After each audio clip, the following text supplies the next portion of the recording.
नमस्कार दोस्तों, गुरु online YouTube platform पे आपका हार्दिक अभिनंदन, स्वागत है।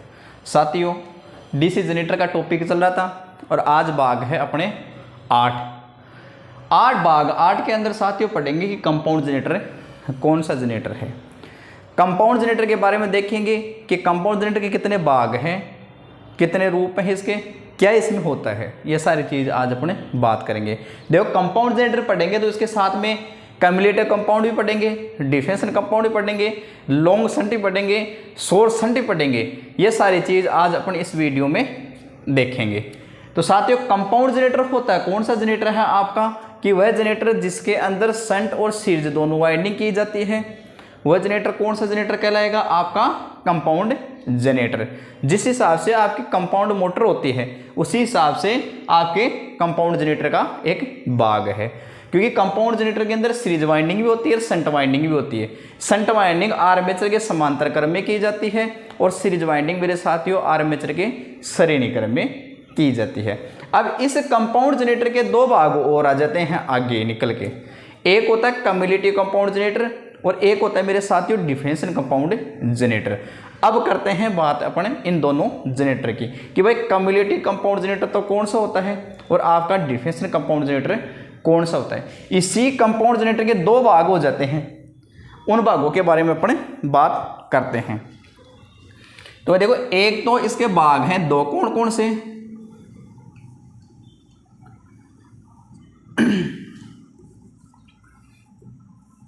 एक तो है आपका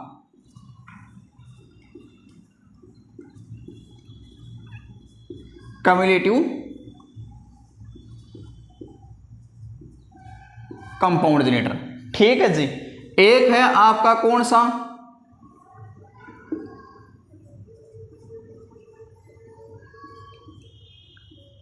डिफरेंशियल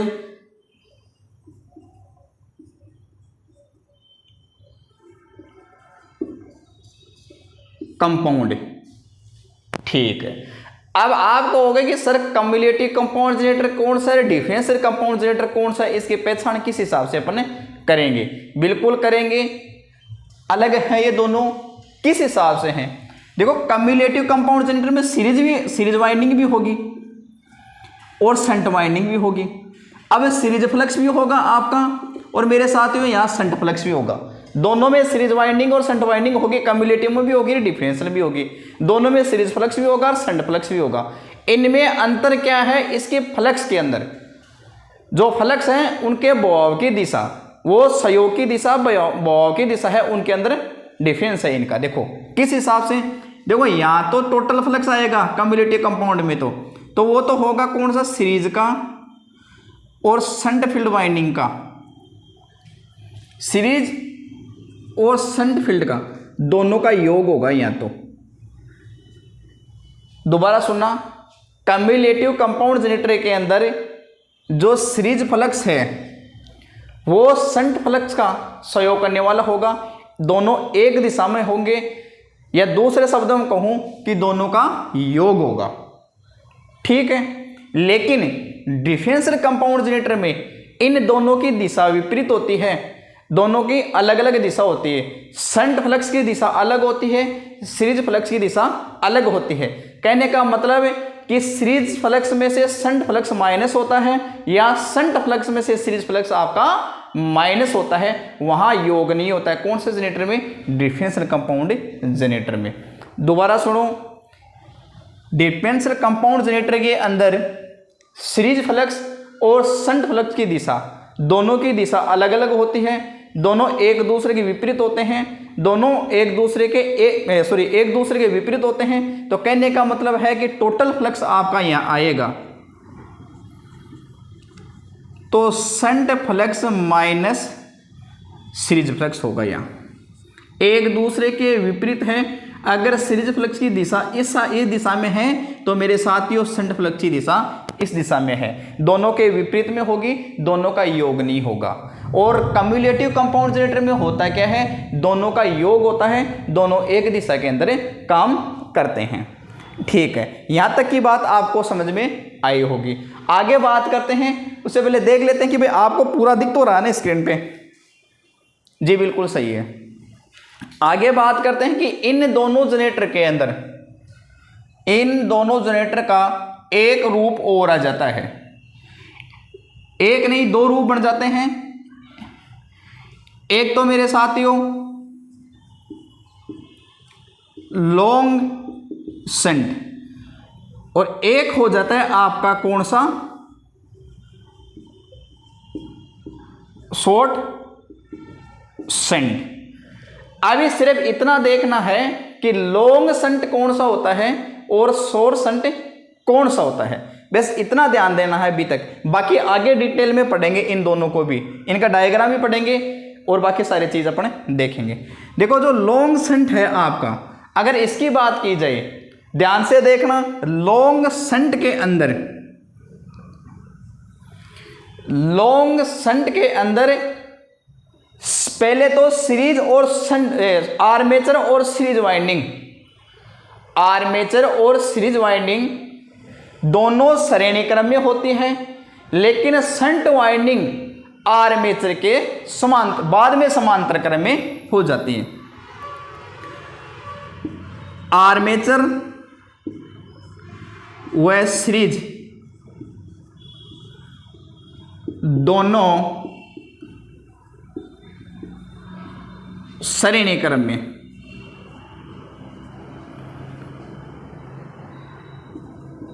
फिर समांतर में।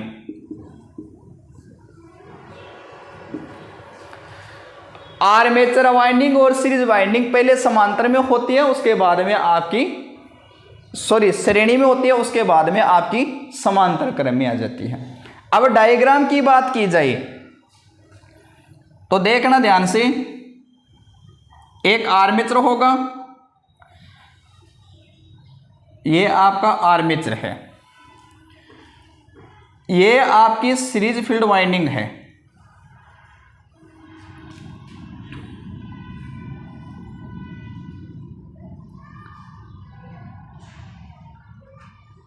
ये मेरे साथियों आपकी शंट फील्ड वाइंडिंग है।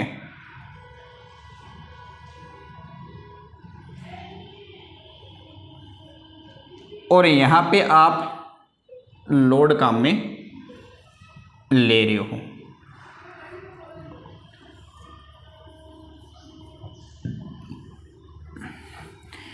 ये E1 सिरा है, ये E2 सिरा है, और ये मेरे साथियों D1 सिरा है, ये D2 सिरा है, ये A1 सिरा है, ये A2 सिरा है, और ये आपका लोड है। कौन सा जनरेटर है? यह आपका लॉन्ग शंट जनरेटर। कौन सा? Long shunt generator. सिर्फ अभी तक लॉन्ग शंट जनरेटर आपको बताया गया है। डायग्राम सही दिख रहा है मेरे भाई? अभी तक आपको लॉन्ग शंट जनरेटर बताया गया है। आगे बात करते हैं कौन से? शॉर्ट शंट जनरेटर के बारे में। तो शॉर्ट शंट जनरेटर के बारे में, शॉर्ट शंट जनरेटर के बारे में बात की जाए तो यहां से देखना शॉर्ट शंट जनरेटर के बारे में। इस प्रकार के जनरेटर में shunt field winding, shunt field को सीधे आर्मेचर के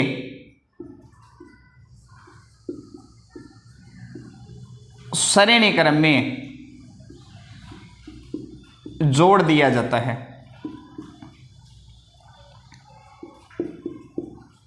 दिया जाता है। इस प्रकार के जनरेटर में, शॉर्ट शंट जनरेटर में क्या होता है कि जो आपकी शंट फील्ड वाइंडिंग है उसको सीधा आर्मेचर के श्रेणी क्रम में जोड़ दिया जाता है। देखते हैं इसका डायग्राम। देखो,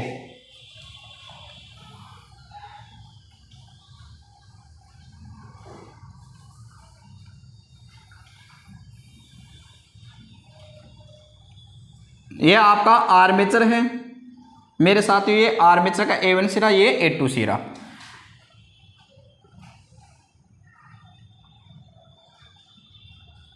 ये आपकी सीरीज फील्ड है, ये आपकी शंट फील्ड है, और परिभाषा के अनुसार शंट फील्ड को सीधे आर्मेचर के श्रेणी क्रम में जोड़ दिया जाता है। तो आर्मेचर के श्रेणी क्रम में जोड़ने के लिए यहाँ कनेक्शन इसका करना होगा। तो ये जनरेटर कौन सा हो गया आपका शॉर्ट शंट जनरेटर। ये आर्मेचर का A1 सिरा है, ये आर्मेचर का A2 सिरा है, ये सीरीज का D1 सिरा है, ये सीरीज का D2 सिरा है, ये शंट का E1 सिरा है, ये शंट का E2 सिरा है। और ये जनरेटर आपका कौन सा हो गया अभी तक शॉर्ट शंट जनरेटर। अगर ये लोड है, ये आपका मेरे साथियों शॉर्ट शंट जनरेटर है। जनरेटर आपका अब पता चलेगा कि इनकी जो दिशा है, अब cumulative compound short shunt cumulative compound कौन सा है, short shunt differential compound generator कौन सा है, ये आगे बात करेंगे।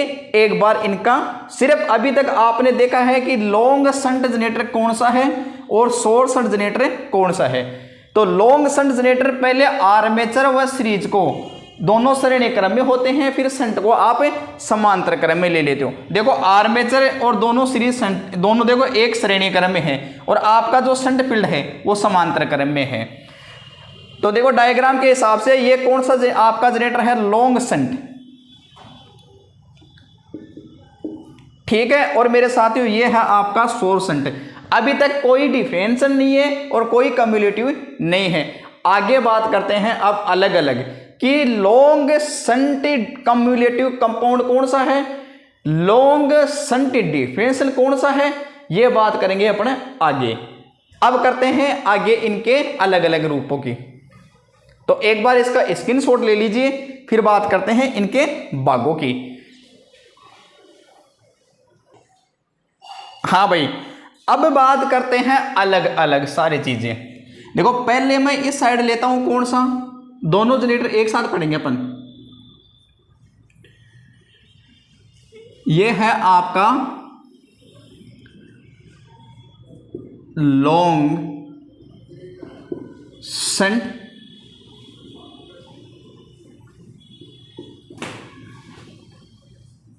Cumulative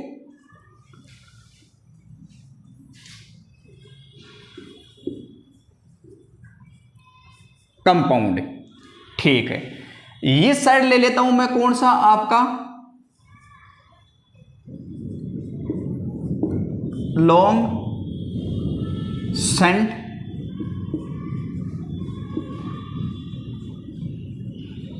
differential compound. अब देखेंगे कि long shunt cumulative compound generator कौन सा होता है, long shunt differential compound generator कौन सा है। अभी तक जो आपने देखा है वो लॉन्ग शंट और शॉर्ट शंट देखा है, वहां आपको नहीं, अभी तक के आपने जो देखा है वहां सिर्फ लॉन्ग शंट और शॉर्ट शंट के बारे में आपने देखा है। अब देखेंगे कि कम्युलेटिव लॉन्ग शंट कम्युलेटिव कौन सा होता है, लॉन्ग शंट डिफरेंशियल जनरेटर आपका कौन सा है।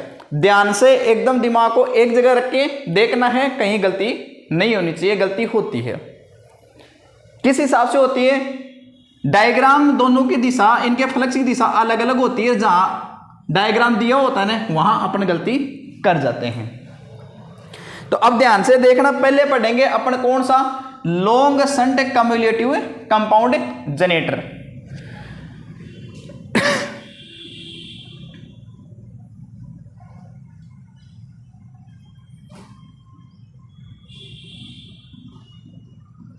हाँ, long shunt cumulative compound generator.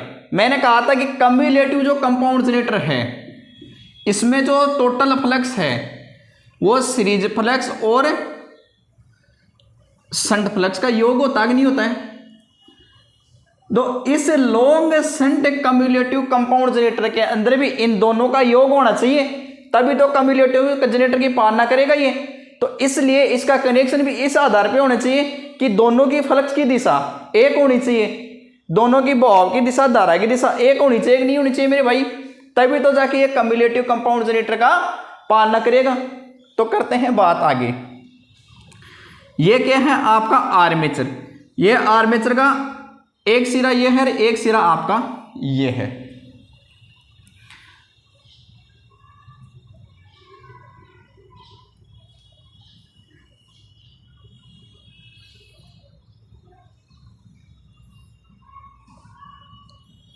ये आपकी शंट फील्ड वाइंडिंग है। अब इस हिसाब से आपको कनेक्शन करने हैं ताकि दोनों की फ्लक्स की दिशा एक होनी चाहिए। E1 सिरा, E2 सिरा, A1 सिरा, A2 सिरा। ये आर्मेचर धारा आई और इस आर्मेचर धारा का दो भाग हो गए।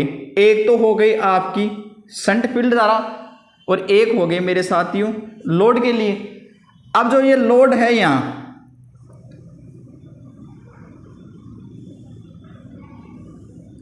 ये लोड है आपका, ये वापस जाएगा कहां? सीरीज के अंदर, सीरीज फील्ड के अंदर।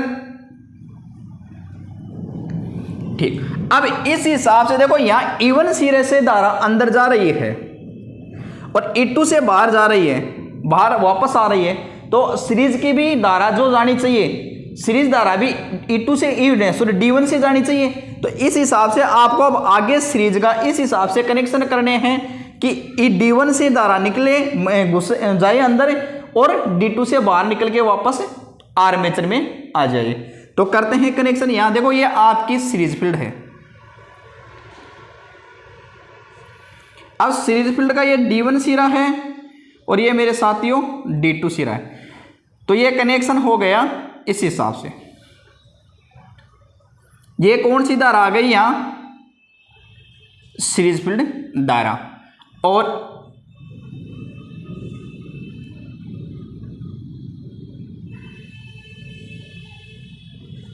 ये लो आपकी वापस D2 से निकल रही। दोनों की दिशा एक है कि नहीं है देखना। E1 से फ्लक्स है जो दिशा, शंट फ्लक्स की दिशा और सीरीज फ्लक्स की दिशा एक है कि नहीं है। देखो E2 से धारा प्रवेश की शंट फील्ड, तो यहां भी D1 से धारा सीरीज धारा अंदर आई कि नहीं आई और D2 से वापस निकल के आर्मेचर के अंदर आ गई। तो कहने का मतलब चक्कर एक दिशा में चला कि नहीं चला, फ्लक्स का धारा का दिशा एक दिशा में हुआ कि नहीं हुआ इनका। तो ये जनरेटर हो गया आपका long shunt cumulative compound generator.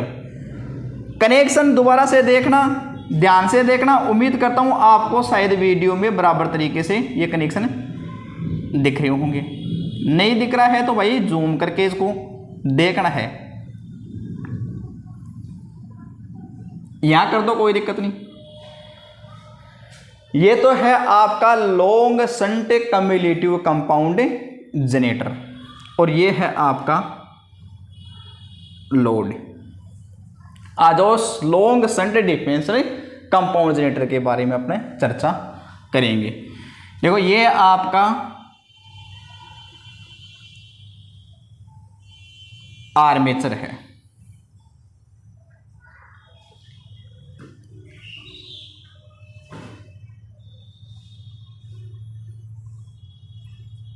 ये आर्मेचर के दो भाग निकल गए। ये आपकी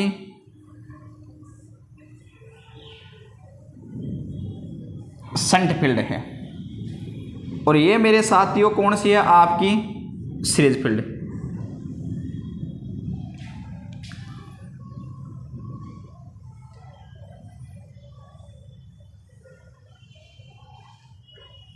और ये आपका लोड।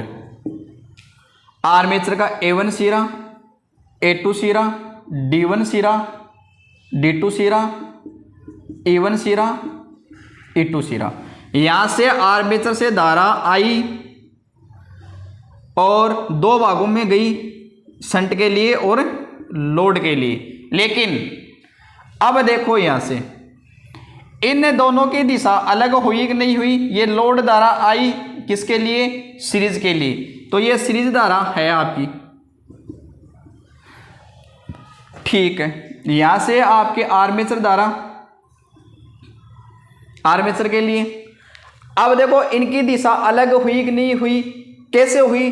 देखो शंट फील्ड को तो E1 सिरे से धारा मिल रही है और सीरीज फील्ड को आपको D2 से मिल रही है। और यहां हो क्या रहा था? दोनों को E1 से मिल रही थी और यहां D1 से मिल रही थी। दोनों की दिशा एक थी, फ्लक्स की दिशा एक थी, धारा प्रवाह की दिशा एक थी, दोनों एक सहयोग करने वाली थी। लेकिन इस जनरेटर के अंदर, लॉन्ग शंट डिफरेंशियल जनरेटर के अंदर आपकी दिशा दोनों की अलग अलग हो गई, डायग्राम दोनों का चेंज हो गया यहाँ के।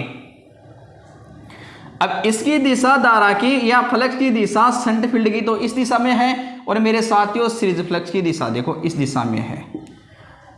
अब दोनों की दिशा विपरीत है, और उससे पहले अपन ने पढ़ा था शंट डिफरेंशियल के लिए कि टोटल फ्लक्स होता है ये shunt flux minus series flux का है। यहां तक बात आपको समझ में आई होगी। बाकी इनके जो फॉर्मूले हैं, ये फॉर्मूले मेरे साथियों हमेशा सेम होते हैं। एक चीज और ध्यान रखना, long shunt cumulative compound generator या long shunt differential compound generator हो, उसमें सीरीज जो शंट का जो वोल्टेज है, शंट का वोल्टेज सदैव टर्मिनल वोल्ट से आपका अधिक होगा। एक नंबर बात क्या कि जो शंट फील्ड का जो वोल्टेज है वो टर्मिनल वोल्ट से अधिक होता है। एक नंबर बात। नंबर दो बात की जाए इनके फॉर्मूलों की, तो फॉर्मूले यहां से देखना, फॉर्मूले यहां से देखना मेरे भाई।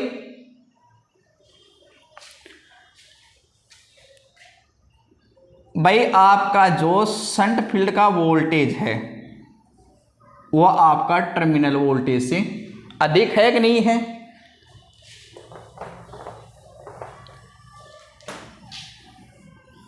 शंट फील्ड का वोल्टेज आपका टर्मिनल वोल्टेज से सदैव अधिक है। एक नंबर बात है। अब टर्मिनल वोल्टेज निकालने के लिए इस जनरेटर में आपको टर्मिनल वोल्टेज निकालने के लिए, VT निकालने के लिए प्रेरित EMF minus IaRa minus series धारा का और सीरीज प्रतिरोध के गुणनफल का इसके अंदर माइनस कर दिया जाता है। ठीक है जी। अगर पूछा जाए आपको यहां पे आर्मेचर धारा के बारे में, एक बात ध्यान रखना, जो धारा शंट के टर्मिनल पर भी होगी वो ही आपके आर्मेचर के टर्मिनल पर होगी। जो आपकी धारा शंट को मिलेगी उतनी धारा आपकी आर्मेचर को मिलेगी। और आर्मेचर धारा ज्ञात करने के लिए आप अब आर्मेचर जो धारा है आपकी ये दो भागों में बट गई ना, यहाँ शंट के लिए और लोड के लिए। तो आर्मेचर धारा किन का योग है? लोड धारा प्लस शंट फील्ड धारा का योग है। कौन सी? आर्मेचर धारा आपकी। फिर आगे बात की जाए, अगर लोड धारा आपको ज्ञात करनी हो, कई बार क्वेश्चन पेपर में आ जाता है, आपको जनरेटर की वोल्टेज दे दी जाती है और पावर भी दे दिया जाता है कि इतने वाट का जनरेटर है, इतना वोल्टेज है, तो उसकी धारा ज्ञात करो। अगर आपको लोड धारा ज्ञात करनी हो तो P/VT टर्मिनल वोल्टेज दिए होते हैं आपको पेपर के अंदर, और आपको पीप का मान भी दिया होता है। अब आगे बात करें इसकी, आगे और फॉर्मूले की बात की जाए तो आगे बात कर ली जाती है कि सीरीज धारा, शंट धारा, तो इसके अंदर जो सीरीज धारा होगी वो लोड धारा के बराबर होगी। देखना दोनों के अंदर इस डिफेंसर में और कम्युलेटिव कंपाउंड देखो, लोड धारा जितनी आई ही उतनी की उतनी धारा आपकी सीरीज को मिली कि नहीं मिली। इसमें भी देखो जितनी लोड धारा आपकी बाहर आई उतनी की उतनी आपको सीरीज में मिली कि नहीं मिली, मिल गई। तो इसलिए सीरीज धारा का जो योग है वो लोड धारा के बराबर है। जितनी लोड धारा होगी उतनी ही आपकी सीरीज की धारा होगी। ठीक, फिर बात कर लेते हैं कि शंट फील्ड की धारा कैसे ज्ञात की जाती है। तो यहां पहले तो देखना है कि कौन सी शंट फील्ड की धारा का मान ज्ञात करना। तो शंट फील्ड की धारा का मान ज्ञात करने के लिए आपको शंट का वोल्टेज और शंट के जो प्रतिरोध है शंट फील्ड का जो प्रतिरोध है उसका भाग देके शंट फील्ड के वोल्टेज में जितना शंट फील्ड को वोल्टेज मिल रहा है उस वोल्टेज में शंट फील्ड वाइंडिंग के प्रतिरोध का भाग देने के बाद में आपको मिल जाता है क्या है, शंट फील्ड की धारा। फिर बात कर ली जाती है यहां प्रेरित ईएमएफ ज्ञात करने की। देखो प्रेरित ईएमएफ ज्ञात करने के लिए आपको क्या चाहिए, टोटल वोल्टेज, सीरीज का वोल्टेज ड्रॉप और आर्मेचर के वोल्टेज ड्रॉप को टोटल वोल्टेज प्रेरित ईएमएफ कहा जाता है कि टोटल वोल्टेज का योग प्लस में आर्मेचर के वोल्टेज ड्रॉप प्लस में सीरीज के अंदर हुए वोल्टेज ड्रॉप, ये है आपके प्रेरित ईएमएफ ज्ञात करने का सूत्र। दोबारा से देखना, शंट फील्ड का जो वोल्टेज है, अब यहां देखो शंट, आप बोलोगे भाई शंट फील्ड का कैसे नहीं लिया यहां, तो शंट फील्ड तो ऑलरेडी आपका इससे अधिक है टोटल से, तो आपका जो शंट फील्ड का वोल्टेज है वो टोटल वोल्टेज से अधिक है। अगर बात की जाए इसके अंदर टर्मिनल वोल्टेज ज्ञात करने का सूत्र पूछा जाए तो प्रेरित ईएमएफ में से माइनस कर दो आर्मेचर का और सीरीज फील्ड का वोल्टेज ड्रॉप। देखना इधर ध्यान से, IA इंटू आर, ये क्या दर्शाता है भाई, इनका योग क्या दर्शाता है, वोल्टेज। अरे वोल्टेज का सूत्र क्या होता है, वोल्टेज ज्ञात करने का धारा का गुणनफल और प्रतिरोध का गुणनफल ही तो आपका वोल्टेज होता है।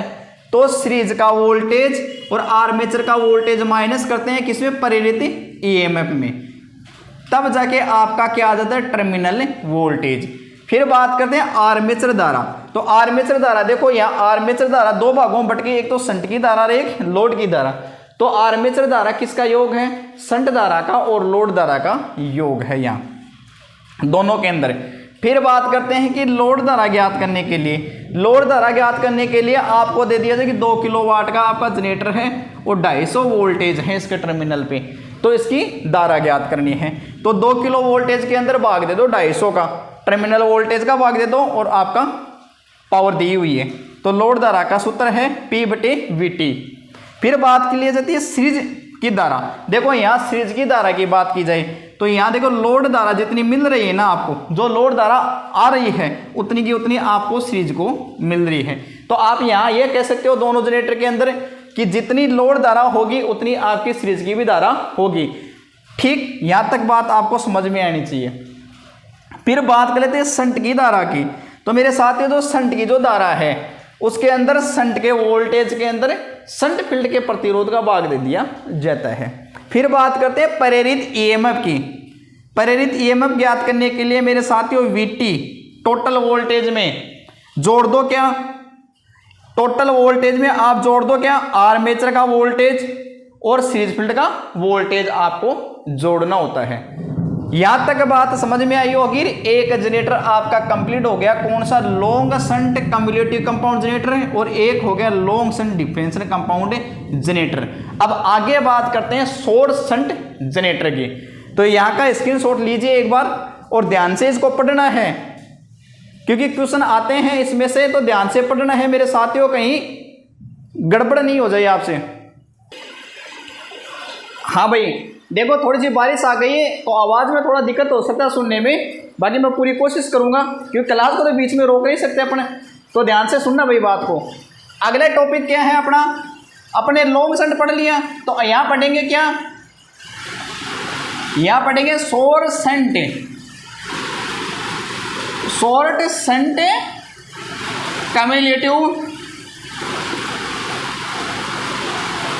Cumulative compound generator. Short shunt cumulative compound generator के बारे में हाँ भाई थोड़ा सा सहयोग आपको मेरा भी करना है कि बारिश आ गई है और आपको थोड़ी आवाज़ में दिक्कत हो सकती है, बाकी मैं कोशिश पूरी कर रहा हूँ आपको बताने की। तो आप पढ़ेंगे कौन सा, अभी थोड़ी देर पहले अपन ने पढ़ लिया था कौन सा, लॉन्ग शंट कम्युलेटिव और लॉन्ग शंट डिफरेंशियल। अब पढ़ेंगे शॉर्ट शंट कम्युलेटिव और दूसरा पढ़ेंगे कौन सा, शॉर्ट शंट डिफरेंशियल कंपाउंड के कनेक्शन देखेंगे किस हिसाब से इनका डायग्राम होता है, क्या इनके अंदर सूत्र होते हैं। तो ध्यान से देखना भैया, देखो ये एक आपका आर्मेचर है, आर्मेचर है,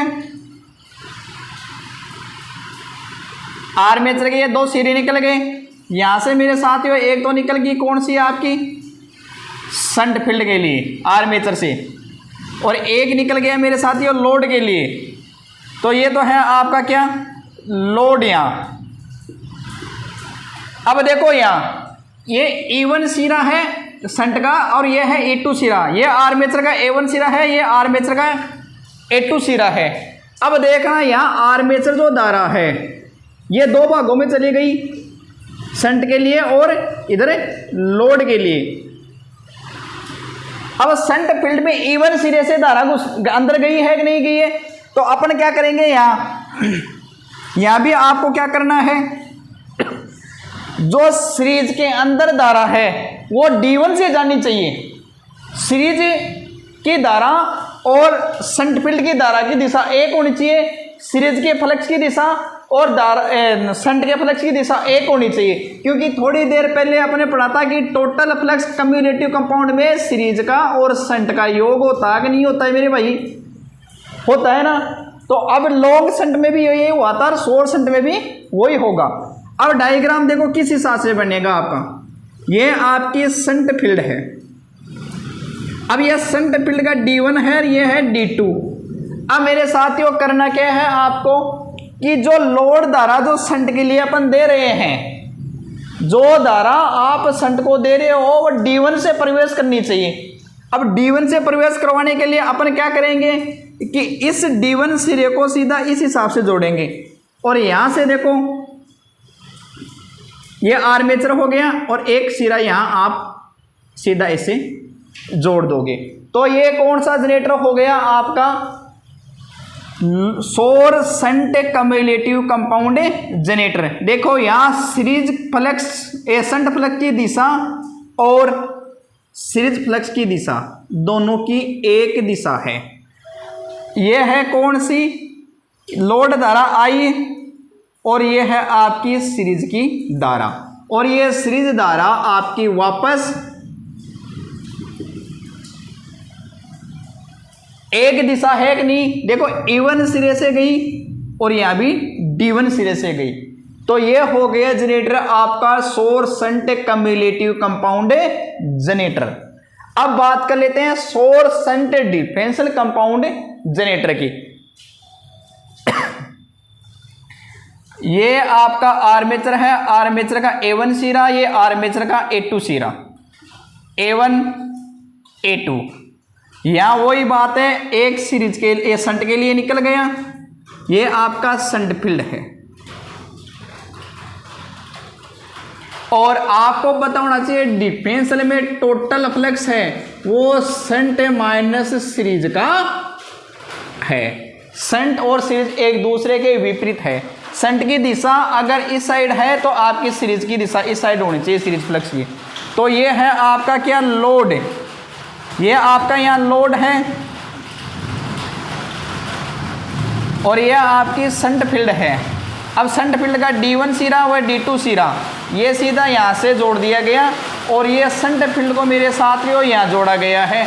तो यहाँ हो क्या गया आपका कि कौन सा जनरेटर बन गया, ये सौर शंट डिफरेंशियल कंपाउंड जनरेटर। ये E1 सिरा है, ये मेरे साथियों E2 सिरा है, ये D1 सिरा है, ये A1 ये A2 सिरा। ये गई आपकी शंट फील्ड के लिए धारा और ये मेरे साथियों लोड के लिए धारा। ठीक है, तो यहाँ तक बात आपको समझ में आनी चाहिए थी। थोड़ी बारिश तेज़ हो गई है मेरे भाई, तो आवाज़ में कहीं दिक्कत होती है तो ध्यान से सुनना इस बात को। समझ में नहीं आए तो फिर देखेंगे दोबारा क्लास बढ़ाएंगे, अब क्लास को बीच में रोक तो नहीं सकते। यहाँ तक की बात आपको समझ में आनी चाहिए थी, क्योंकि यहाँ E1 से गया है तो देखो यहाँ D1 से नहीं, यहाँ D2 से धारा आई है, तो एक दूसरे के विपरीत में है कि नहीं है फ्लक्स, एक दूसरे के विपरीत दिशा में है मेरे साथियों। तो ये जनरेटर कौन सा हो गया, सौर शंट डिफरेंशियल कंपाउंड जनरेटर। क्योंकि सौर शंट डिफरेंशियल कंपाउंड जनरेटर में होता क्या है कि दोनों का योग नहीं होता है, दोनों एक दूसरे के विपरीत दिशा में काम करते हैं। एक बार इसका स्क्रीनशॉट ले लीजिए, जल्दी से लीजिए स्क्रीनशॉट। हाँ भाई देखो, समझ में आया होगा बात कि भाई देखो इनकी दिशा दोनों की अलग है, फ्लक्स की दिशा, तो इसलिए ये जनरेटर बन गया कौन सा, डिफरेंशियल कंपाउंड जनरेटर। अब बात कर लेते हैं देखो सूत्र की।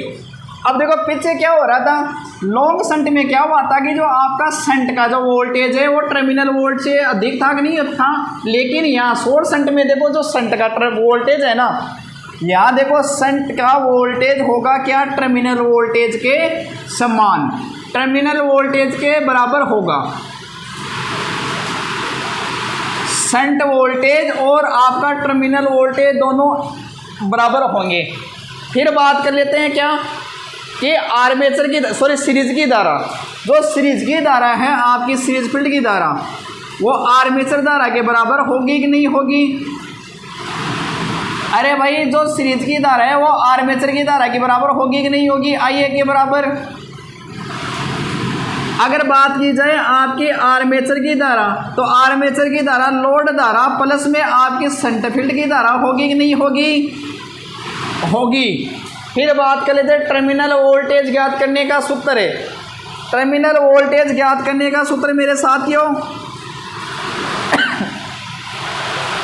वही सूत्र जो पिछले वीडियो में था, परिवर्तित EMF minus IA RA minus ISE minus RSE।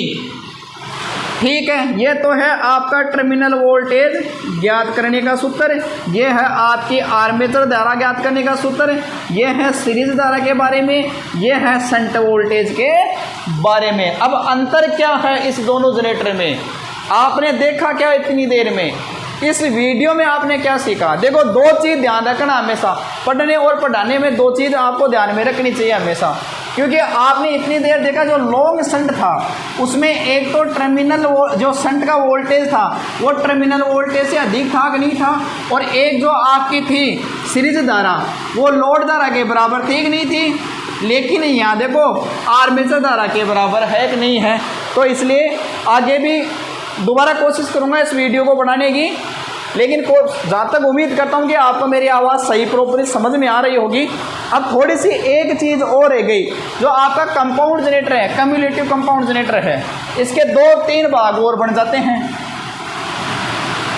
Differential compound generator तो यहीं खत्म हो गया, लेकिन जो कम्युलेटिव कंपाउंड जनरेटर है उसका मेरे साथियों 3 पॉइंट और बढ़ जाते हैं। कौन कौन से, उनको सीधा देखना ध्यान से, जो क्वेश्चन में क्या पूछा जाता है उनके बारे में।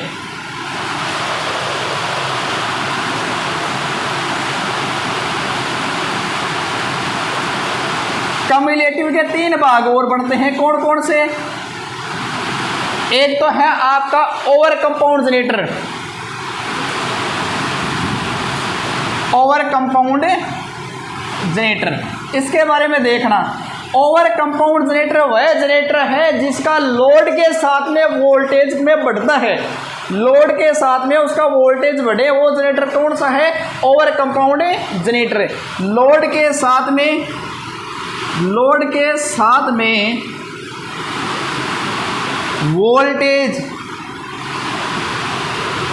का मान भी बढ़ता है, लोड के साथ में वोल्टेज का मान भी बढ़ता है। इसलिए इस जनरेटर को कहाँ काम में लिया जाता है, अधिक दूरी वाली जगह, अधिक दूरी वाली जगह पर इसका उपयोग किया जाता है। दूसरा एक जनरेटर और बढ़ जाता है, लेवल कंपाउंड जनरेटर। इसी का 3 भाग थे, एक दूसरा है आपका कौन सा, लेवल कंपाउंड जनरेटर। ये जनरेटर कौन सा जनरेटर है, वह जनरेटर जिसका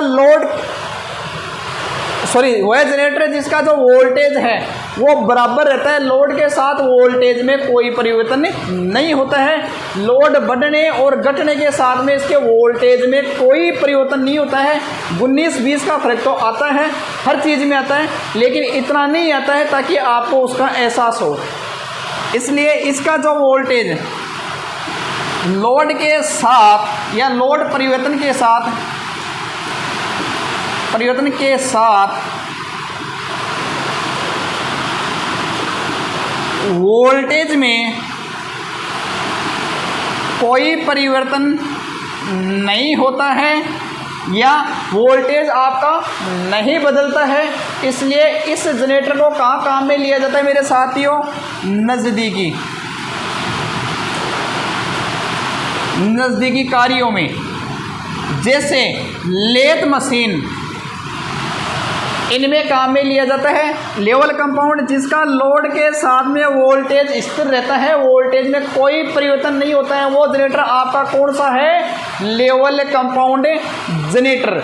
जिस जनरेटर का लोड के साथ में वोल्टेज में बढ़ोतरी होती है, लोड के साथ में वोल्टेज बढ़ता है, वो जनरेटर कौन सा है? आपका ओवर कंपाउंड जनरेटर। उसका उपयोग कहाँ किया जाता है? अधिक लंबी वाली, अधिक दूरी वाली जगह पर आप कर सकते हो। आगे बात करते हैं, 3 नंबर आता है इसका भाग है कौन सा? तीसरा जनरेटर आ जाता है इसका कौन सा? Under compound generator.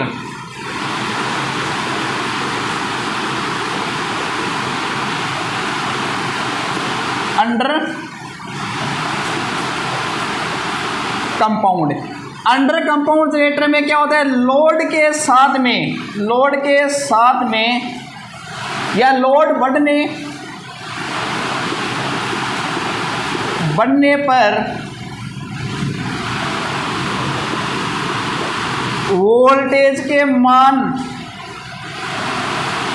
वोल्टेज का मान घट जाता है। अंडर कंपाउंड जनरेटर वह जनरेटर है जिसका लोड का मान बढ़ने पे उसके वोल्टेज के मान में गिरावट आ जाती है, वोल्टेज का मान आपका गिर जाता है। उस जनरेटर को कौन सा जनरेटर कहेंगे अपन?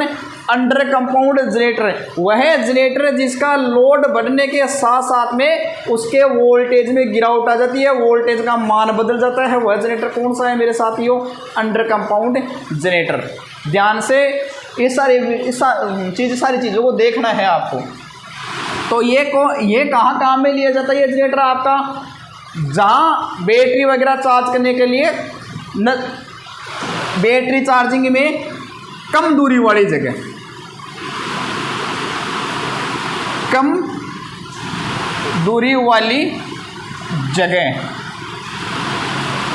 जैसे बैटरी चार्जिंग आदि में। अरे बात करें डिफरेंशियल कंपाउंड जनरेटर की एक विशेषता, ध्यान से देखना। डिफरेंशियल कंपाउंड जनरेटर के बारे में एक विशेषता है, ध्यान से सुनना मेरे भाई।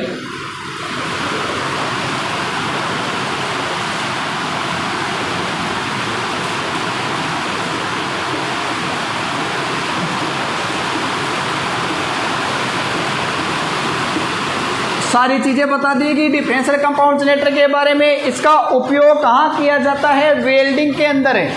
कहाँ उपयोग की बात की जाए तो वेल्डिंग के अंदर है, वेल्डिंग के अंदर। अब वेल्डिंग के अंदर क्यों? क्योंकि देखना, जहाँ अगर इसका लोड के साथ में वोल्टेज का मान घट जाता है और आपका धारा का मान बढ़ जाता है, इसलिए इस जनरेटर को कहाँ काम में लिया जाता है? वेल्डिंग के लिए। कौन से जनरेटर को? डिफरेंशियल कंपाउंड जनरेटर को वेल्डिंग के लिए काम में लिया जाता है। और जनरेटर के किस लिए काम में लिया जाता है? क्योंकि लोड के साथ में वोल्टेज का मान गिर जाता है मेरे साथियों, धारा का मान घट जाता है। इसलिए वेल्डिंग के लिए आपको कौन सा जनरेटर चाहिए? जिसके अंदर धारा का मान अधिक हो, क्योंकि वेल्डिंग के अंदर आपको धारा का मान अधिक चाहिए, धारा आपको अधिक चाहिए वेल्डिंग करने के लिए, इसलिए उस जनरेटर का उपयोग किया जाता है। और वो जनरेटर है आपका डिफरेंशियल कंपाउंड जनरेटर, और वेल्डिंग कारखाने में इसको सबसे ज़्यादा उपयोग होता है। उम्मीद करता हूँ कि वीडियो आपको अच्छा लगा होगा। बरसात की वजह से थोड़ा बहुत अपन डिस्टर्ब हो गए, और जहाँ तक मैंने जो बोलने की कोशिश की है खूब खींच के बोल रहे हैं, आवाज़ आई होगी सही तरीके से, डिस्टर्ब हो तो गए लेकिन कोई बात नहीं, वीडियो को देखना समझना, और बाकी आगे कोई पार्ट आएगा तो अपन इस वीडियो को दोबारा बनाने की कोशिश करेंगे। जय हिंद, जय भारत।